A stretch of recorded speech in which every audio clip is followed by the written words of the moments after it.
ದುಬೈನಲ್ಲಿ ಪಾಕಿಸ್ತಾನಕ್ಕೆ ಮತ್ತೆ ಮತ್ತೆ ಮುಖಭಂಗ ಆಗಿರೋದು. ಏಷ್ಯಾ ಕಪ್ ಗೆದ್ರೂ ಸಹ ಟ್ರೋಫಿಯನ್ನ ಭಾರತ ತಂಡ ಸ್ವೀಕಾರ ಮಾಡಿಲ್ಲ.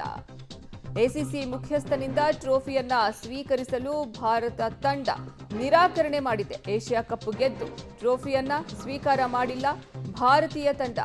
ಏಷ್ಯಾ ಕಪ್ ಟ್ರೋಫಿ ನೀಡಬೇಕಿದ್ದ ಪಾಕ್ನ ಮೊಹಸಿನ್ ನಖ್ವಿ. ಎಸಿಸಿ ಚೇರ್ಮನ್ ಪಾಕಿಸ್ತಾನದ ಸಚಿವ ಮೊಹಸಿನ್ ನಖ್ವಿ ಶತ್ರು ರಾಷ್ಟ್ರದ ಸಚಿವನಿಂದ ಟ್ರೋಫಿ ಸ್ವೀಕರಿಸದೆ ಭಾರತ ತಂಡ ವಿರೋಧವನ್ನ ವ್ಯಕ್ತಪಡಿಸಿದೆ. ಆನ್ ಫೀಲ್ಡ್ನಲ್ಲೂ ಭಾರತ ತನ್ನ ಆಪರೇಷನ್ ಸಿಂಧೂರವನ್ನ ಈ ಮೂಲಕ ತೋರಿಸಿರೋದು. ಟ್ರೋಫಿ ಪಡೆಯದೆ ಪಾಕಿಸ್ತಾನದ ಸಚಿವನಿಗೆ ಮುಖಭಂಗ ಮಾಡಿದೆ, ಅವಮಾನ ಮಾಡಿದೆ ಭಾರತೀಯ ತಂಡ. ದುಬೈನಲ್ಲಿ ಪಾಕಿಸ್ತಾನಕ್ಕೆ ಮತ್ತೆ ಮತ್ತೆ ಮುಖಭಂಗ ಆಗಿರೋದು. ಏಷ್ಯಾ ಕಪ್ ಗೆದ್ರೂ ಸಹ ಟ್ರೋಫಿಯನ್ನ ಸ್ವೀಕಾರ ಮಾಡಿಲ್ಲ ಭಾರತೀಯ ತಂಡ.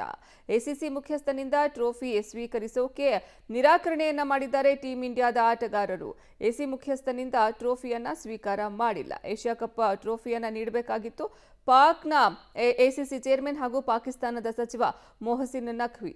ಶತ್ರು ರಾಷ್ಟ್ರದ ಸಚಿವನಿಂದ ಟ್ರೋಫಿಯನ್ನ ಸ್ವೀಕಾರ ಮಾಡೋದಕ್ಕೆ ಟೀಂ ಇಂಡಿಯಾ ನಿರಾಕರಣೆ ಮಾಡಿದೆ, ವಿರೋಧವನ್ನ ವ್ಯಕ್ತಪಡಿಸಿದೆ.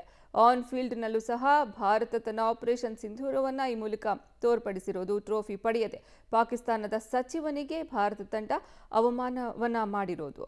ಇನ್ನು ಫೀಲ್ಡ್ನಲ್ಲಿ ಟೀಂ ಇಂಡಿಯಾ ಆಟಗಾರರು ಪಾಕಿಸ್ತಾನದ ಆಟಗಾರರೊಂದಿಗೆ ಹ್ಯಾಂಡ್ಶೇಕ್ ಅನ್ನ ಮಾಡೋದಕ್ಕೆ ಮೊದಲಿಗೆ ನಿರಾಕರಣೆಯನ್ನ ಮಾಡಿದ್ರು. ಇದು ಭಾರಿ ಚರ್ಚೆಗೂ ಸಹ ಗ್ರಾಸವಾಯಿತು. ಇದೀಗ ಪಾಕಿಸ್ತಾನದ ಸಚಿವನಿಂದ ಟ್ರೋಫಿಯನ್ನ ಪಡ್ಕೊಳ್ಳೋದಕ್ಕೂ ಸಹ ನಿರಾಕರಣೆಯನ್ನ ಮಾಡಿದ್ದಾರೆ ಟೀಂ ಇಂಡಿಯಾ.